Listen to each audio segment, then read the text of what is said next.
Eu quero tentar de alguma forma trazer luz sobre a realidade das Escrituras a respeito disso, de ser uma igreja coerente nos nossos dias. E para não fugir um pouco aí do que os irmãos têm falado, eu escolhi um texto em Lucas para falar sobre alguns sentimentos. Eu sei que os irmãos têm compartilhado sobre isso, têm refletido sobre os sentimentos através do livro de Lucas. Então, para não fugir um pouco, eu gostaria também de compartilhar pelo menos 3 sentimentos, que são sentimentos que estão dentro do meu coração, e talvez se você identificar esse sentimento como algo semelhante, ou até mesmo identificar como algo divino, que você possa abraçar esses sentimentos e tentar viver isso nessa realidade de igreja local. Como a gente cantou aqui, né, uma canção, para que esperar se podemos começar tudo de novo agora mesmo. Então, como o Levi falou, quando a gente sai de uma estrutura, às vezes a gente tem a tendência de ir para um extremo. A gente sai de um extremo para ir para o outro, e acabamos que perdemos algumas coisas valiosas que nós aprendemos. Então, eu conheço algumas pessoas que elas saem dessas estruturas e falam: não, agora eu preciso de um tempo. Preciso de um tempo para me reorganizar, preciso de um tempo para tentar voltar a viver as Escrituras e o Evangelho coerente. Mas, como nós cantamos aqui, para que esse tempo se a gente pode começar tudo de novo? Agora mesmo. Se nós já temos as ferramentas necessárias para isso. Se nós temos as Escrituras, temos uma comunidade que está tentando viver coerentemente, e temos o nosso maior auxílio, que é o Espírito Santo, dentro de nós. Como diz ele mesmo, que ele nos conduziria a toda a verdade. Então, para que aguardar, se nós podemos viver? Então, que possamos viver essa realidade. Então, eu gostaria que você abrisse esse texto de Lucas, no capítulo 14, a partir do verso 28.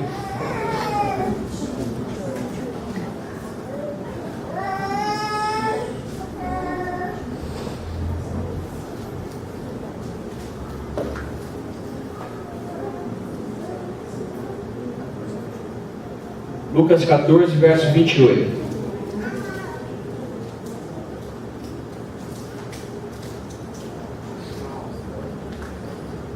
Todo mundo achou aí? Beleza? Está tranquilo? Está favorável?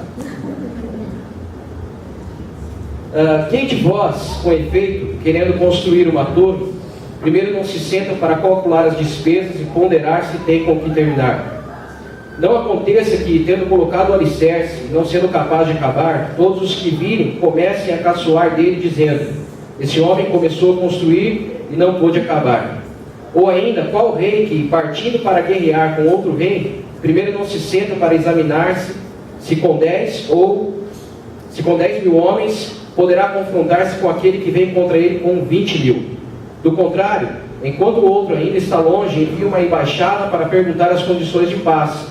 Igualmente, portanto, qualquer de vós que não renunciar a tudo o que possui, não pode ser meu discípulo. O sal de fato é bom, porém, se até o sal se tornar insosso, com que há de se temperar? Não presta para a terra, nem é útil para esterco, jogam-no fora. Quem tem ouvidos para ouvir, ouça. Senhor, nós oramos para que a luz das suas Escrituras penetrem nas nossas trevas, possam dissipar essas trevas e mudar a nossa visão, nosso olhar, porque a tua palavra diz que se os nossos olhos forem bons, todo o nosso corpo será luminoso.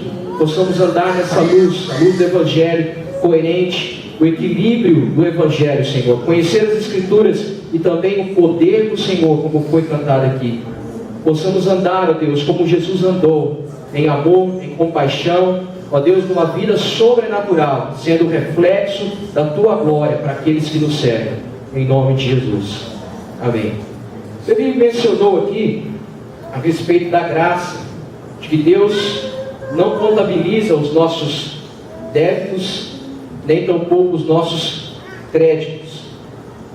Mas há um texto que nós acabamos aqui de ler, que fala a respeito de calcular os custos para essa vida, para o Evangelho, para ser discípulo de Jesus. Então, que tipo de custo Jesus está falando aqui? se tudo é pela graça, se eu ando pela graça, se eu sou salvo pela graça, se a minha vida é pela graça, que tipo de custo Jesus está propondo aos seus discípulos? Bom, caminhar nessa vertente de uma igreja coerente é realmente difícil. E o preço pelos nossos pecados já foi pago. Todo mundo acredita nisso, né? Amém? Espero que sim, né? O preço por uma vida virtuosa também já foi pago. O preço de uma vida digna da nossa vocação também já foi pago. Não há nada que eu faça para que Deus se agrade de mim, não há nada que eu deixe de fazer para que Deus se desagrade. Então eu quero compartilhar 3 sentimentos com base nesse texto aqui, dentro do contexto no qual ele está inserido, com vocês, sobre um sentimento de urgência, um sentimento de humildade, não sei se é sentimento, mas domingo que vem, qualquer heresia que eu falar aqui, o Levi vai explicar, tá vendo, Levi? Né? E um sentimento de esperança, que é o meu maior sentimento hoje que permeia meu coração, de ver realmente uma igreja relevante para a sociedade, de ter esperança de que essa igreja ainda vai impactar a nossa cidade, no qual eu estou inserido, nação e quem sabe até o mundo, como tem impactado durante 2000 anos. Então, esses 3 sentimentos que eu quero compartilhar.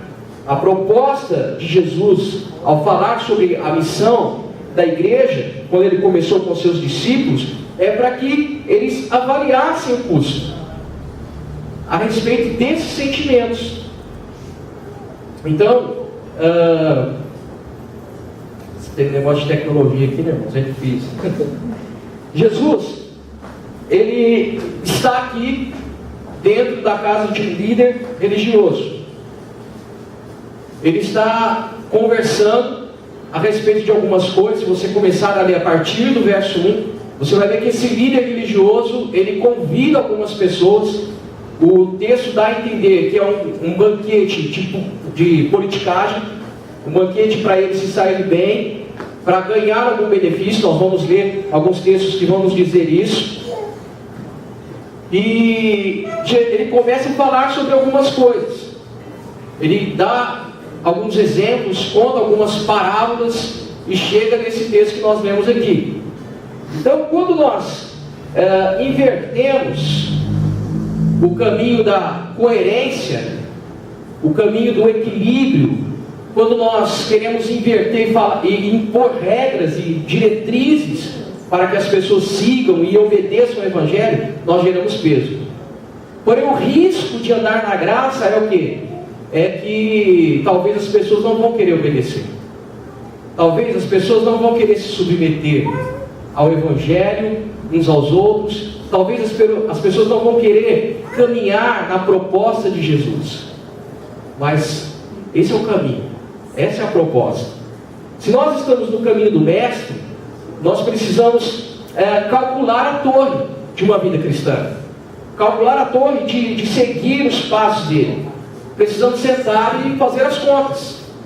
Precisamos olhar e ver se a gente vai dar conta daquilo que nós queremos fazer e ser.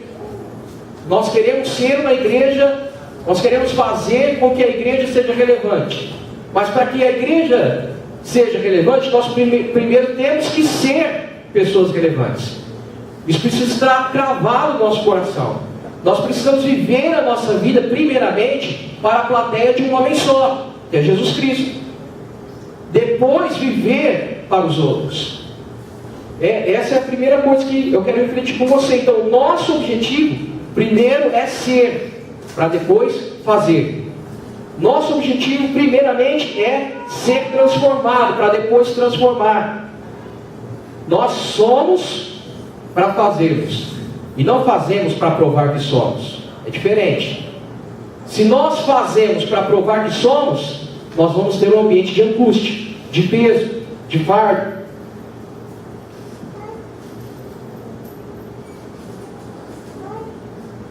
Vamos ter um ambiente que gera angústia nas pessoas. Então, quando queremos fazer sem primeiro ser, nós estamos entrando por o caminho de uma bomba relógio, que está prestes a explodir a qualquer momento. Por isso que Jesus aqui vai fazer essa proposta. Calcule. Calcule para você não ficar no meio do caminho. Calcule para depois que você começar, você pare no meio do caminho e seja caçoado. Porque se tem uma coisa que é eterna, além da vida eterna, é a zoeira. É isso que Jesus está falando aqui. Se você parar no meio do caminho, você vai ser motivo de risos. Vão caçoar. E eu te pergunto, o Evangelho ele é muito caçoado hoje em dia, sim ou não? Haja vista os nossos amigos de ministério. A C&A. Eu te pergunto, faça os cálculos. Então Jesus está na casa desse líder religioso, contando algumas histórias. O interessante é que ele já vem do capítulo 13, da perseguição de Herodes, cura um homem no sábado e cita o famoso versículo: Jerusalém, Jerusalém, que mata os seus profetas.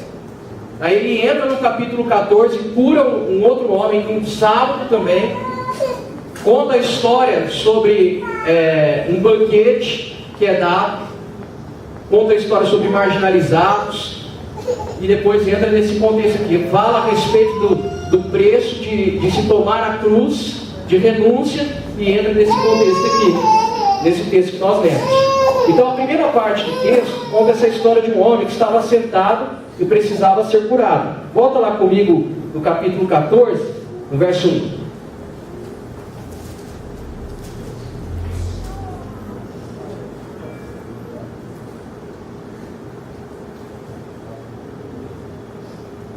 Certo sábado ele entrou na casa de um dos chefes dos fariseus para tomar uma refeição, e eles os espiavam. Eis que um hidrópico estava ali diante dele. Tomando a palavra, Jesus disse aos legistas, e os fariseus: é lícito ou não curar no sábado? Então a primeira parte que nós vemos aqui, Jesus perguntando para os homens que estavam ali: é lícito curar no sábado? E aí o texto diz que todo mundo ficou calado. E aí Jesus toca num ponto que talvez seja o ponto mais importante para o judeu. Ele fala: se um filho ou um boi cair num buraco no dia de sábado, você vai salvá-lo, sim ou não? Não sei se os irmãos sabem, mas para o judeu o filho ele é importante mais, porque fala da descendência. E boi também, porque fala a respeito da condição monetária e também do sacrifício que se fazia no templo. Então Jesus toca num ponto importante. Primeira coisa, primeiro sentimento: se nós queremos ser uma igreja relevante, se queremos fazer dessa igreja seja relevante para a sociedade, sentimento de urgência. Um sentimento de urgência. Jesus está aqui num sábado, num lugar inapropriado, em um momento inapropriado. Era refeição, estava banqueteando, estava jantando na casa dos irmãos. Então ele está num lugar inapropriado, em um momento inapropriado. Mas ele fala: é lícito fazer o bem, sim ou não? Sentimento de urgência. Quando é que a urgência pode ser atendida?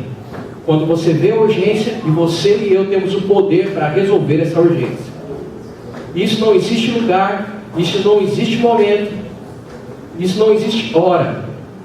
Se nós queremos ser uma igreja relevante, precisamos que a nossa agenda seja bagunçada. Precisamos permitir que as urgências dos outros baguncem a nossa agenda. Se nós queremos fazer a diferença no mundo onde o individualismo está imperando, nós precisamos atender às urgências das pessoas. Fazer o bem se nós temos o poder para fazer. Seja esse poder recursos naturais, seja esse poder o nome de Jesus para intervir na história. O nome de Jesus já está fácil, nós já temos. Mas se nós também temos o recurso para fazer isso, deixamos então que as urgências sejam prioridades para bagunçar a nossa vida e possamos atender. Então eis aqui o perigo da gente fazer as coisas sem ser. Por que os fariseus não atendiam de sábado? Porque teoricamente o dia de sábado era para se dedicar a Deus. Teoricamente o dia de sábado era um momento para ter comunhão com Deus. Só que nós nos esquecemos que que para ter comunhão com Deus e para se dedicar a Deus, nós temos que ter comunhão um com o outro, se dedicar ao outro, porque Deus é tocado e revelado no outro. Então essa igreja, a igreja dos judeus, eles perderam a essência do Evangelho, perderam a importância de ser uma igreja relevante. Era sábado, era um dia que era para dedicar a Deus. Talvez se fosse hoje, nos nossos dias hoje, era domingo. Domingo para se dedicar a Deus. Só que aí surge uma urgência. Surge alguém que precisa da nossa ajuda. No momento do culto, 10 horas da manhã, ou então 19 horas, no nosso caso lá. E aí, o que nós vamos fazer? Vamos fazer um culto ou vamos levar todo mundo para lá e responder essa urgência? Entendeu? A gente precisa passar por uma reforma eclesiológica.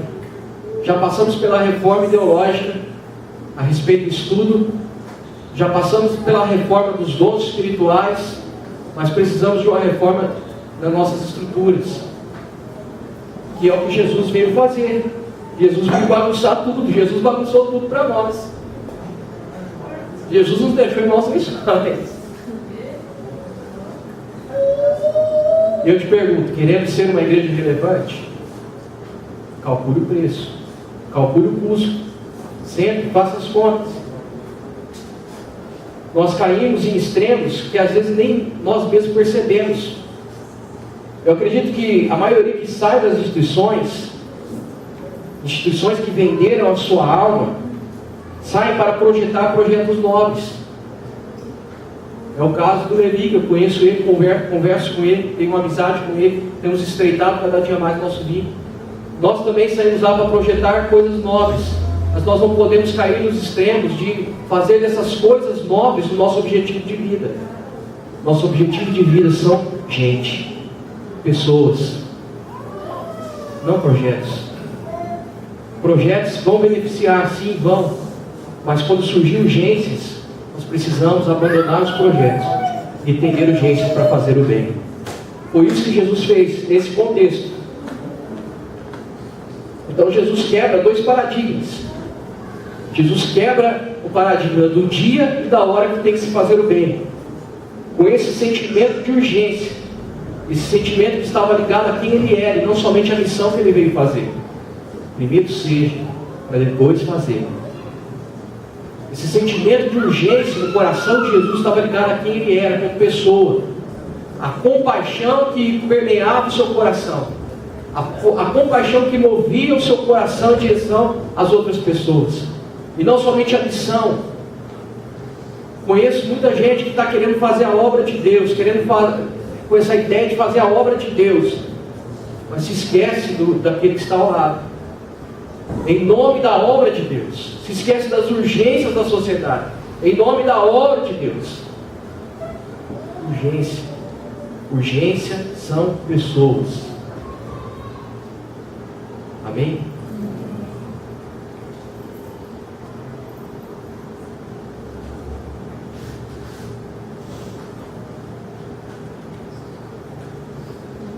Ele quebra a ideia que se fazer o bem não existe dia nem lugar. Ele quebra isso falando das coisas que talvez o religioso mais estimava, como eu disse. Portanto, queridos, que a gente não departamentalize a nossa vida cristã. Hoje é o dia do culto, hoje é o dia do evangelismo. Semana que vem é o final de semana da obra social. Semana que vem é o dia da visita. Hoje é o dia da visita. Hoje é o dia de eu ter comunhão. Não. Que a nossa vida seja um culto para Deus. Porque é isso que nós vamos fazer na eternidade. Cultuar a Deus, conhecer a Deus. A eternidade é essa, conhecer a Deus. Que a nossa vida não seja departamentalizada. A nossa vida cristã não vire um departamento onde tem dia e horário para se fazer as coisas, onde tem dia e horário para ser crente, para ser cristão, para ser um reflexo da glória de Deus. Que aonde nós estivermos, e se nós tivermos o poder para realizar e para refletir a glória de Deus, que sejamos assim. Que sejamos esses instrumentos, esses canais do Senhor, de Deus. Bom, acabou o meu esboço. Obrigado, Cleide. Que sejamos esses canais de Deus. A segunda coisa que nós podemos ver está aí a partir do verso 7. Abra aí comigo em Lucas 14, verso 7. Em seguida contou-lhe uma parábola aos convidados. Ao notar como eles escolhiam os primeiros lugares, disse-lhes: quando alguém te convidar para uma festa de casamento, não te ponhas no primeiro lugar, para que não aconteça que alguém mais importante do que tu seja convidado por ele, e quem convidou a ti, e ele venha te dizer: cede no lugar. Deverás então, todo envergonhado, ocupar o último lugar. Pelo contrário, quando fores convidado, ocupe o último lugar, de modo que, ao chegar, quem te convidou te diga: amigo, vem mais para cima. Isso será para ti uma honra em presença de todos os... Opa, agora sim. Vou até dar um chavalais aqui. Obrigado.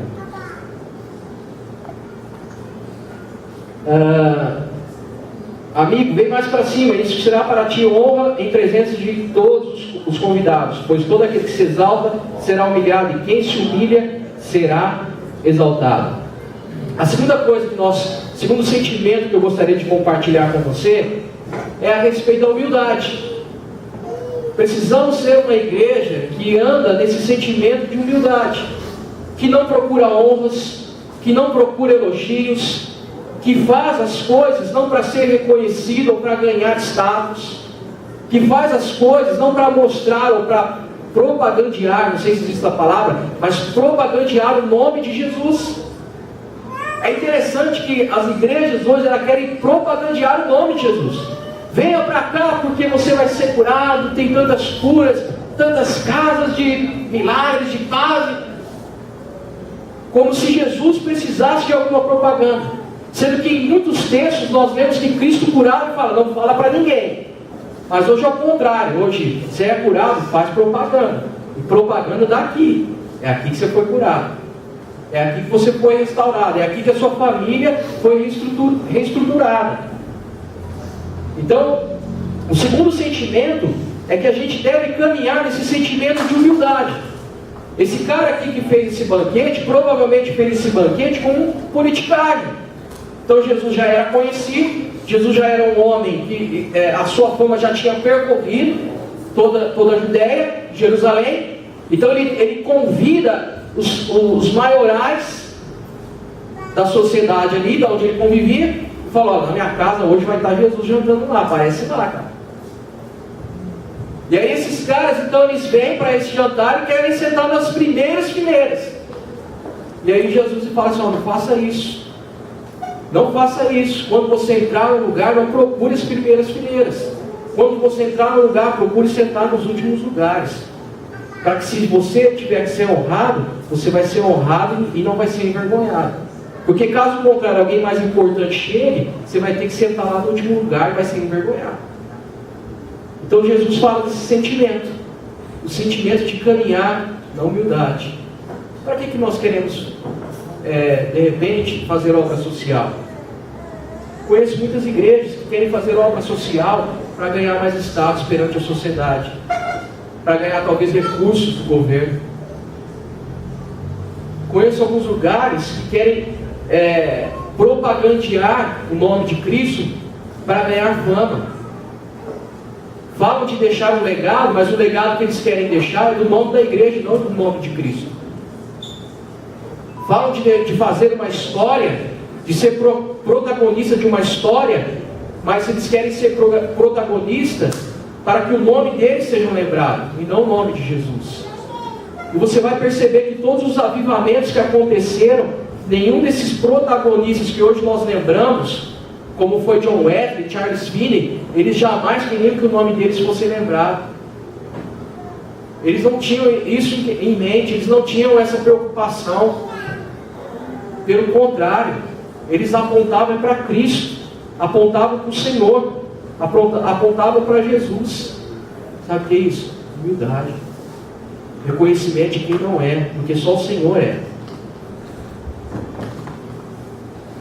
Então o desafio de nós andarmos no sentimento de humildade vai requerer de nós renúncia. Renúncia do nosso próprio nome, renúncia do elogio, Ao que parece, esse anfitrião aqui só queria politicagem. Aí ele dá uma lição para os convidados e depois dá uma lição para o anfitrião. Então primeiro ele fala para os convidados, dá uma lição de moral para os convidados. Não queira ser elogiado. Segundo ele fala para o anfitrião, fala, você deu uma festa pensando no que você poderia ganhar com esse pessoal aqui. Mas quando você for dar uma festa, chama quem não pode ajudar. Chama quem não vai te beneficiar em nada. Pelo contrário, seja você o benefício para eles. Seja você, como se diz, a bênção para a vida deles. Então ele fala isso. Ele dá essa lição para o anfitrião, invertendo a lógica humana. Invertendo a lógica do cristianismo de hoje em dia. Que é, venha para Jesus para você ser beneficiado. Mas a proposta do Evangelho é, venha para Jesus para você beneficiar alguém. Venha para Jesus para você ser resposta para alguém. Venha para Jesus para você ser um instrumento na vida de alguém. Não é venha para Jesus para você ter carro, ter empresa, não é isso. É venha para Jesus para você dar o seu carro para alguém, dar a sua empresa para alguém. Aí fica difícil. Andar nessa lógica, andar nessa vertente de igreja é praticamente quase impossível. Por isso que eu falei aqui no início da mensagem que ser um homem sério na função pastoral hoje e pregar uma mensagem coerente está cada dia mais difícil. Porque não é isso que todo mundo quer ouvir. Não é essa a proposta. Não é à toa que muita gente, próprio discípulo de Jesus, foi embora. E aí quando ele foi embora, ele virou para os discípulos e falou, vocês também não querem ir? E os discípulos falaram, para que casa, para que carro, para que isso? Só o Senhor tem as palavras de vida eterna. Vida eterna para mim é mais importante. Vida eterna para mim é mais essencial. Então essa é a proposta de Jesus para nós. Espero que seja para o NPC.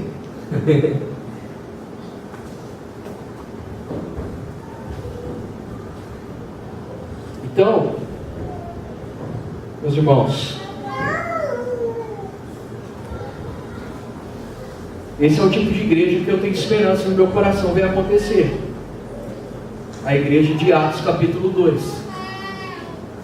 De ver essa igreja ser vivida, aquela onde honra não quem é maioral, mas onde honra quem é marginalizado. Onde honra não porque tem que honrar, mas porque faz parte da sua essência, porque se enxerga como um próprio marginalizado alcançado pela graça de Deus. Então eu vim de um contexto de igreja onde os pastores eram muito honrados. Só que toda vez que alguém me honrava, eu ficava constrangido. Falo para vocês da presença de Deus. Porque eu falava, e se eu não for pastor, e aí? E se eu não fosse? E quando eu não era? E aí, eu não mereço honra? Merecer eu não mereço mesmo, né? Mas eu não deveria ser honrado? Porque é isso que Jesus faz, é essa proposta que ele ensina para o anfitrião da casa. Honra quem não te dá benefício nenhum. Por que a gente quer encher o nosso prédio de gente? É para ter mais recurso ou para honrá-los? Com a proposta do Evangelho, com as Escrituras, com uma mensagem coerente. Para quê? Temos que pensar, nós temos que refletir sobre isso. Se a proposta é um núcleo de pensamento cristão, vamos pensar sobre a lógica do Evangelho que está sendo ensinado hoje. Vamos refletir e trazer isso para a nossa história de vida, para os nossos passos, para a nossa segunda-feira, amanhã. Vamos pensar sobre isso. Então, eu sonho uma igreja que vai atrás do perdido, não porque tem que ir, mas porque se vê como um próprio perdido. Seja esse perdido um cristão dentro da instituição, seja esse perdido aquele que ainda não conheceu a Jesus, fora do corpo.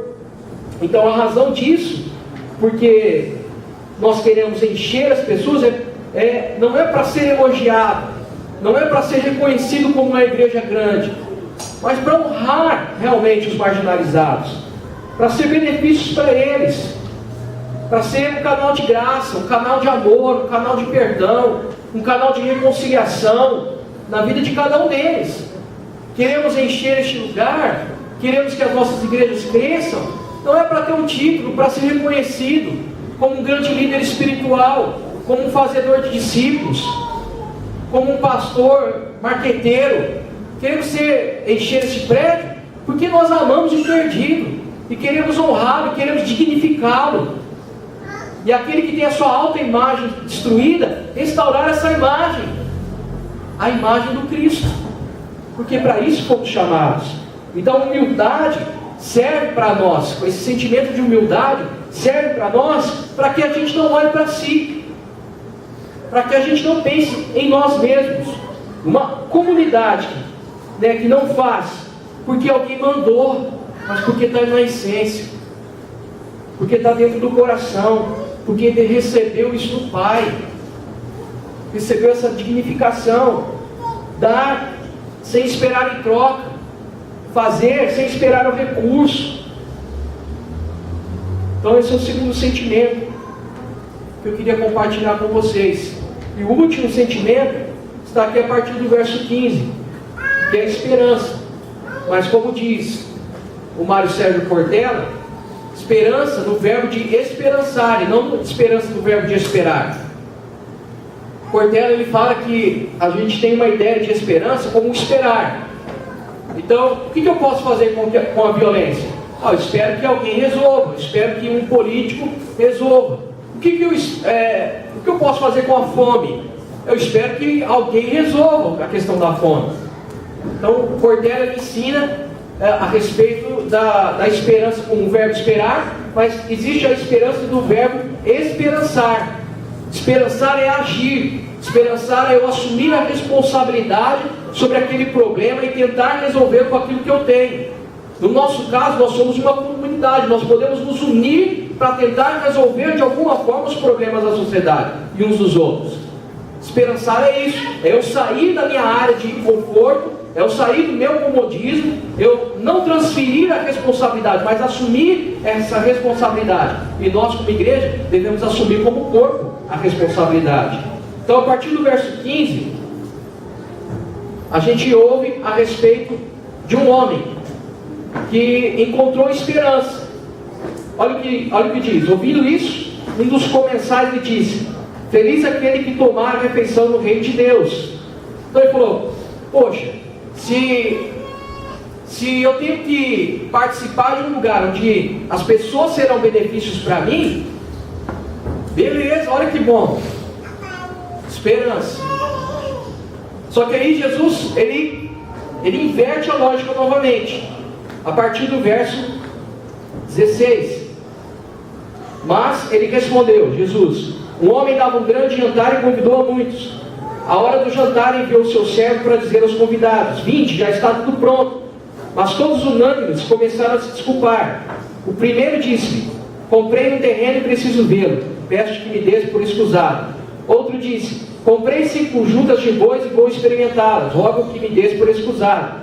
E outro disse: casei-me, por essa razão não posso ir. Voltando o servo, relatou tudo ao seu senhor. Indignado o dono da casa, disse ao seu servo: vai depressa pelas praças e ruas da cidade e introduz aqui os pobres, os estrupiados novamente, os cegos e os coxos. Disse-lhe o servo: Senhor, o que mandaste já foi feito, e ainda há lugar. O Senhor disse então ao servo: vá pelos caminhos e trilhas, obriga as pessoas a entrarem, para que a minha casa fique repleta. Pois eu vos digo que nenhum daqueles que haviam sido convidados provará do meu jantar. Então, nós temos um homem que fala: poxa, é legal participar do reino de Deus, eu vou ser restaurado, eu vou ser beneficiado por alguém vai me abençoar, legal, é isso que eu quero, encontrei a chave. Só que aí Jesus fala: não, peraí, não é assim, não é desse jeito. Aqui no reino você vai ser beneficiado, mas você também tem que ser benefício para alguém. E aí ele conta outra parábola. Ele fala que ele mandou o servo chamar o pessoal, e o pessoal falou: não, olha, é o seguinte, comprei um terreno, agora tem que construir, sabe o que é? Tem aquela casinha lá no Campo de Jordão, tem que ir para lá todo final de semana, afinal tem que usar, né? Não, eu casei, agora eu casei, não está no momento ainda de me envolver. Eu casei, não está no momento, eu preciso de um tempo né, depois que eu casar, tiver estabilizada, eu participo da festa. O outro pegou e falou, não está na hora ainda também. Aí o dono da casa ficou indignado. Então esperança não é eu participar do reino de Deus esperando que as coisas aconteçam. Esperança, no verbo esperançar, eu me envolvo no reino de Deus para fazer as coisas acontecerem. Não, Levi, quais ideias você tem aí para a gente viver como igreja? Não, quais ideias eu tenho para dar para o Levi? O que eu posso fazer? Assim, qual é o meu dom? O que Deus me deu como dom da graça de Deus para ser benefício para as pessoas? O que eu tenho de qualidade que Deus me deu capacidade para que eu possa ser bênção na vida dos irmãos da comunidade também lá fora? Isso é o que Jesus está propondo para a igreja, para os seus discípulos. Por isso ele entra lá depois do verso, nós vamos ler depois, calcule o preço, calcule a torre. Então a restauração da nossa vida não é um fim para nós mesmos.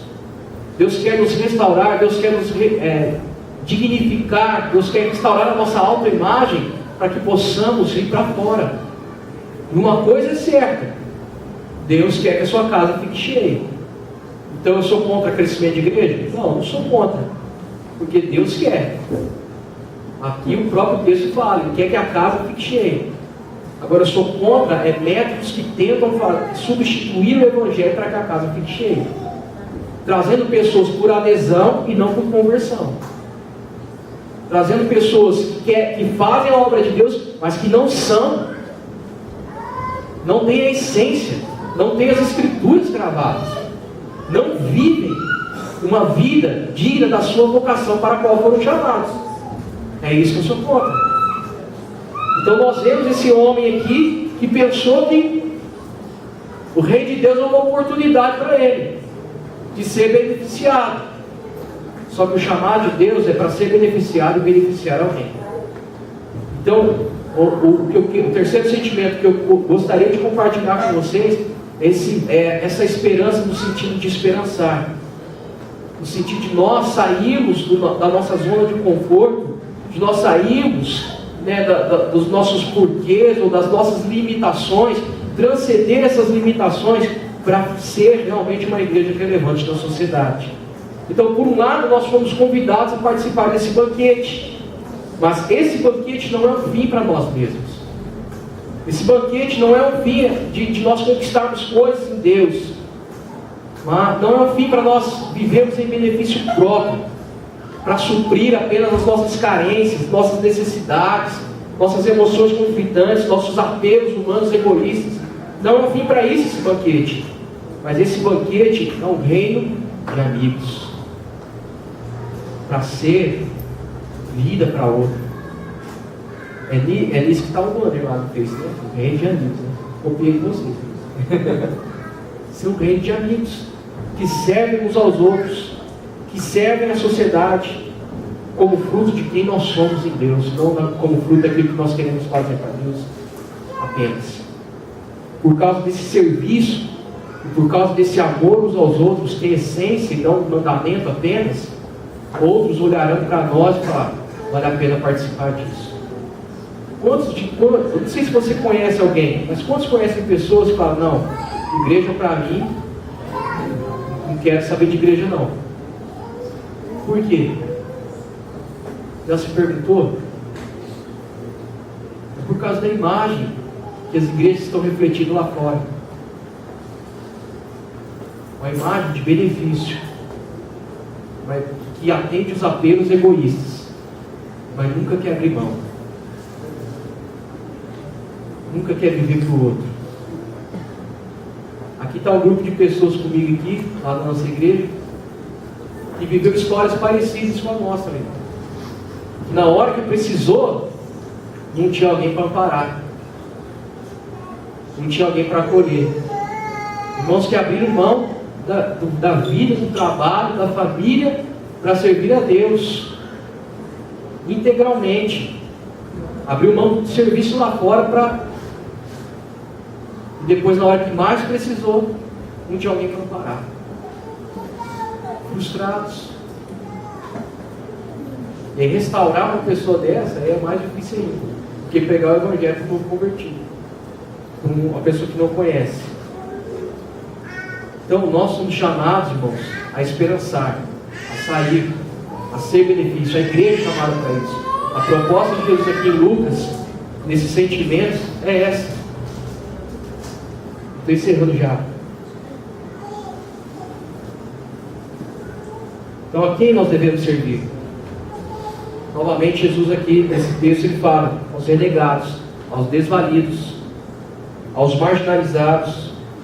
Nós não queremos encher a casa por si só, nós queremos encher para servi-los, para restaurá-los, para dar dignidade, a imagem destruída ser restaurada e fazer dessa pessoa um amigo do reino de Deus, e assim estabelecermos um DNA do reino de Deus. Verso 24: o convidado que quer usar da casa para benefício próprio, que nós lemos aqui, a partir do verso 24, o convidado que apenas quer se banquetear no jantar, esse mesmo convidado que quer viver para si, que está pensando apenas nos benefícios, não participará do benefício eterno. É o que ele está dizendo. E aí nós encerramos com a proposta de Jesus, que nós lemos no início. Calcule a torre. Você quer viver realmente o Evangelho? Você quer realmente viver a proposta da vida cristã? Faça as contas. Aí a partir do verso 25 ele ainda fala a respeito de negar os pais, a mãe, cônjuge, filhos, renunciar a tudo. Então Paulo Freire falou a respeito disso, desse verbo de esperança e esperançar. Então esperança no verbo de esperar significa que eu me acomodo, esperando que alguém resolva as coisas. Paulo Freire fala que isso é uma das coisas mais perniciosas e é um apodrecimento da esperança. Em várias situações as pessoas acham que não tem mais jeito, que não tem alternativa, que a vida é assim mesmo. Talvez alguns de nós aqui acreditam nisso. Mas esperançar é se levantar, é ir atrás, é construir, é não desistir.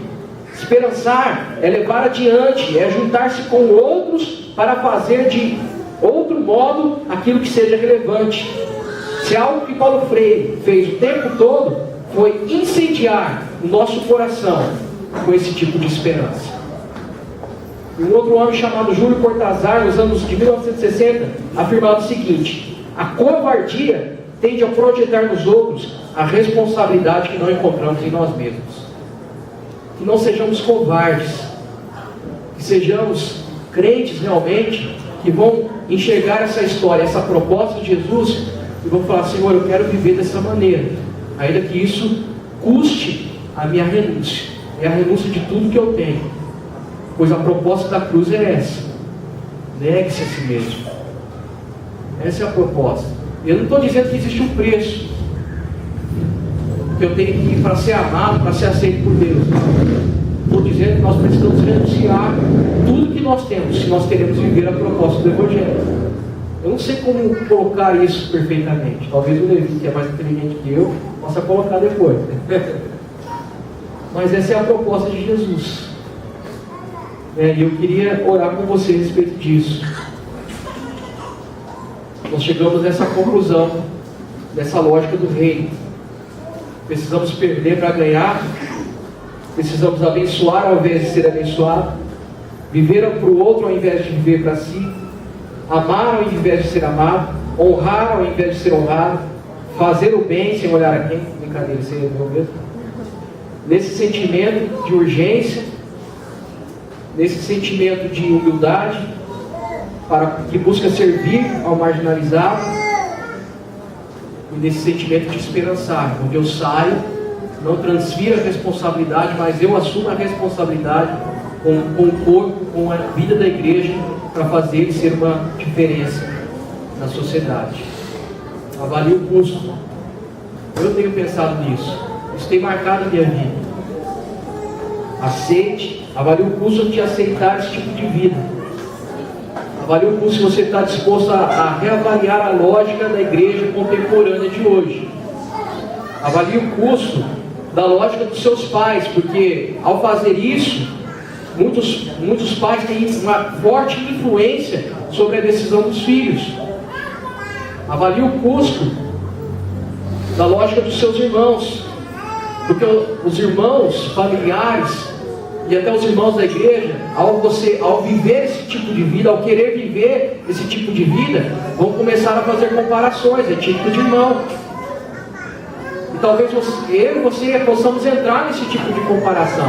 Olha a vida do meu irmão como está, eu poderia também ser do mesmo jeito, eu poderia alcançar o que ele está alcançando. Avalia essa lógica, avalia a lógica do seu cônjuge, porque se tem uma coisa que o cônjuge faz bem, além de nos amar, é nos acusar. Então são os primeiros a nos cobrarem de certas coisas. Eles não fazem isso por mal, né?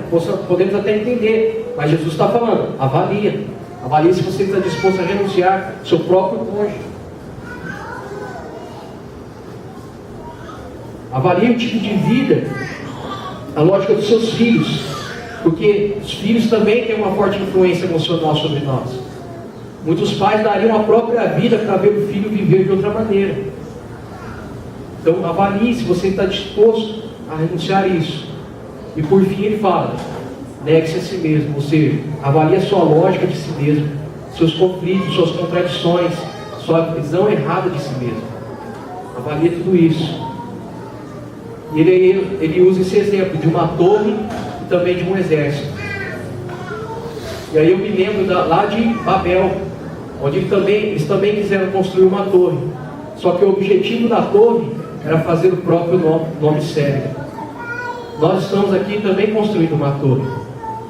Agora, o que nós precisamos avaliar é a qual nome nós queremos glorificar. É o nosso próprio nome ou é o nome de Jesus? Avalie isso, para que a gente não fique no meio do caminho. Amém? Então, o nosso desafio de ser igreja coerente é nós sermos enviados a trabalhar sem recompensa, servir sem pagamento, procurar sem ser procurado, conhecer sem ser conhecido. A igreja é um risco. Esse tipo de igreja é um risco. Mas foi uma aposta de Jesus. Se ele apostou, minha esperança, no sentido de esperançar, é que eu vou trabalhar para que essa igreja seja visível. Essa igreja seja a que as pessoas realmente conheçam. Ele acredita nisso. Eu também acredito. Amém? E você fechar seus olhos. Senhor, eu quero agradecer ao Senhor a oportunidade de estar aqui, compartilhar essa palavra e mensagem do Senhor. Que o Senhor possa riscar na mente dos meus irmãos tudo aquilo que de errado eu poderia ter falado aqui, mas aquilo que é coerente e está em linha com a Tua palavra, crave na mente e no coração, para que possamos viver essa proposta do Senhor, Pai. Eu sei que a notícia é ruim, talvez alguns entendam como ruim essa notícia de viver esse tipo de lógica e de propósito, mas há uma notícia boa também, que nós não precisamos fazer isso sozinhos. Podemos fazer uns com os outros e contar com o auxílio do Teu Espírito Santo.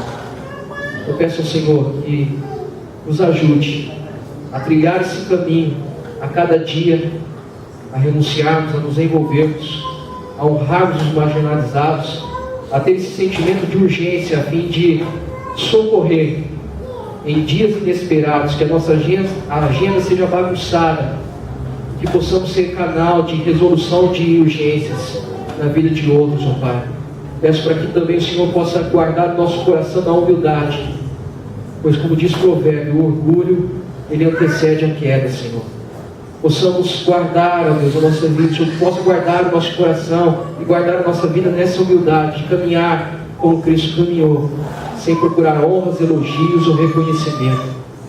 E que nessa trilha, nesse trilho do Senhor, nessa caminhada, nessa jornada que nós temos chamado de vida, possamos realmente construir uma torre e aonde o Seu nome seja glorificado e aonde a Tua igreja seja visível como relevante e não apenas motivo de risos, ó Pai. Possamos ser assim. Nos dá graça para isso. Nos dá graça de vivermos uma revolução do amor, como nós cantamos aqui hoje pela manhã. Nos dá a graça de viver uma revolução na episiologia, na estrutura, sem perdermos a essência. Nos dá a graça de fazermos porque somos, e não, ó Deus, de fazermos para provar que somos. Nos dá a graça disso, Senhor. Transforma cada dia o nosso entendimento, a nossa lógica, a nossa compreensão, para que possamos, ó Deus, em cada dia, renunciarmos a nós mesmos, a fim de que o Seu nome seja glorificado na nossa morte. E quando morremos, que os outros ganhem vida, Senhor. A minha oração, meu clamor nessa manhã, em nome de Jesus.